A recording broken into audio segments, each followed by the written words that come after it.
Shalom, salam sehat untuk kita semua. Perkenalkan, nama saya Bakti Bonarian Bromo Horbo dengan NPM 2201010108. Baik, di sini saya akan mengeluarkan sebuah video tentang penjelasan analisis data kualitatif, yang dimana ini sebagai tugas yang diberikan oleh dosen mata kuliah metodologi penelitian, yaitu Ibu Chan nih. Langsung saja, di sini saya akan menjelaskan tentang analisis data kualitatif. Sebelum menuju ke analisis data kualitatif, terlebih dahulu kita mengetahui definisi dari analisis. Analisis ini merupakan kegiatan memeriksa atau menyelidiki suatu peristiwa melalui data untuk mengetahui keadaan yang sebenarnya. Selanjutnya langsung saja ke proses analisis data kualitatif. Proses analisis data kualitatif ini ada proses analisis data sebelum ke lapangan, selama di lapangan, dan setelah selesai dari lapangan. Baik, yang pertama itu analisis sebelum ke lapangan. Analisis sebelum ke lapangan ini sudah dimulai saat menelaah studi terdahulu.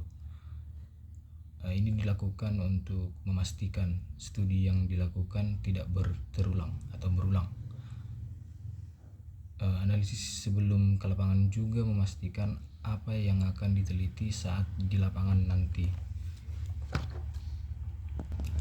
Baik, yang kedua itu analisis data saat di lapangan. Analisis data saat di lapangan ini, yang pertama ada data collection atau pengumpulan data.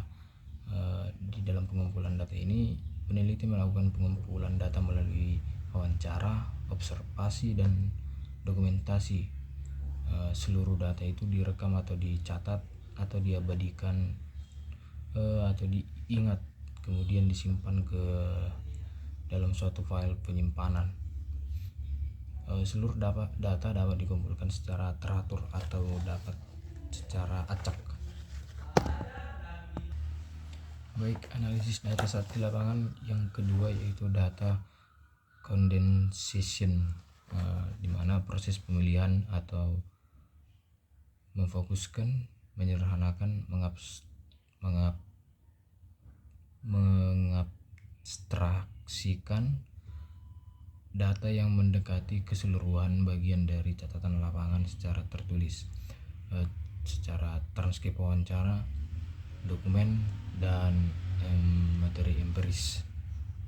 Baik, lanjutan analisis data saat di lapangan itu ada data display, yang dimana data display ini atau penyajian data yang sudah terpola grafik disajikan dalam bentuk deskripsi. Pada ilustrasi terlihat huruf besar dan huruf besar dengan huruf besar, begitu juga seterusnya. Maka di bagian bab hasil tertulis subbab yang pertama, partisipasi masyarakat. Partisipasi masyarakat, bagian ini diisi oleh kata kunci atau ide pokok.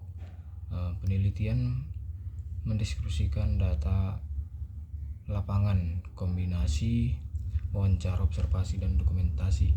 Sebab yang kedua yaitu inovasi desa wisata, contohnya. Kemudian yang ketiga ada angka ini tuh bagian yang diisi oleh kata kunci dan ide pokok penelitian yang mendeskripsikan dari data lapangan, kombinasi wawancara, observasi, dan dokumentasi. Baik, yang lanjutan proses analisis data yang saat di lapangan yang keempat itu ada penyimpulan data. Yang dimaksud penyimpulan data itu setiap subbab dapat dijelaskan kesimpulan, dan kemudian dari banyaknya kesimpulan maka ditarik sebuah kesimpulan besar yang menjadi jawaban. Jawaban utama atau pertanyaan yang disajikan pada setiap pada bab awal. Baik teman-teman, sampai di sini pemaparan yang bisa saya jelaskan tentang analisis data penelitian kualitatif. Jika ada kata-kata saya yang kurang berkenan atau salah dalam pemaparan, saya mohon maaf. Akhir kata saya ucapkan sekian dan terima kasih.